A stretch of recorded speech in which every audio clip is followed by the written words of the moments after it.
গুলিটা খাইছে তখন মানে সে বলতে চাচ্ছে যে আমি হয়তো মারা গেছি, আমার আর কোনো কিছু করার নেই, তো মেরেই ফেলুক। তো সে আরেকটু আগায় তার ২ হাত প্রসারিত করে সে বলতেছিল যে মারেন, আমারে মারেন।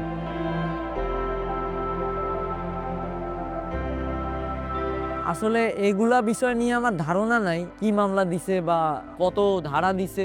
আমি যখন জেলের মধ্যে ছিলাম হঠাৎ একজন আমারে বলতেছে যে তোমার ধারা কেন জানি মার্ডার মামলার ধারা।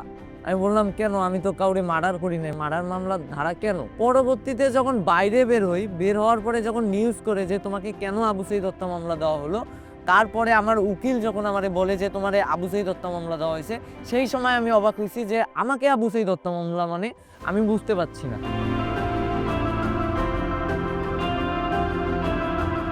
আমার ২ টা বন্ধু, একটা হচ্ছে মাহিম আর একটা হচ্ছে আসমান। হ্যাঁ, তাদেরকেও সেম মামলা দিছে, তারাও জানে না।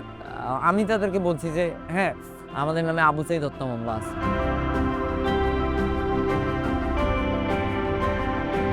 ২ সপ্তাহ আগে যখন আমি ফোন দেই, তখন বলে যে এটার এখনো চার্জশিট আসে নাই। চার্জশিট আসলে হয়তোবা তোমাদের খালাস দেওয়া হবে। তোমাদের মামলাগুলো, আবু সঈদ হত্যা মামলা এখনো চলমান।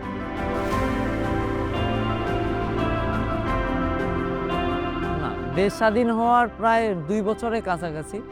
আজ পর্যন্ত যাদের কাছেই গেছি না কেন, কোনো ব্যক্তিবর্গ হচ্ছে কোর্ট, থানা বা অন্যান্য জায়গায় যে নেতাকর্মীরা আছে যাদের কাছেও গেছি না কেন, তারা বলছে যে তোমাদের এই বিষয়টা নিয়ে দেখা হবে। কিন্তু পরবর্তী সময়ে আর এই বিষয়টা নিয়ে দেখে না তারা। আর আমি নিজেও জানি না যে এই বিষয়টা আসলে কতদূর বা কেন এখনো মামলাটা আছে আমার নামে। আমি তো আসলে আবু সঈদকে হত্যা করি নাই। কেন আমি এই যে মিথ্যা মামলা নিয়ে পড়ে থাকবো? এই মিথ্যা মামলা নিয়ে আমাকে চিন্তা করতে হবে।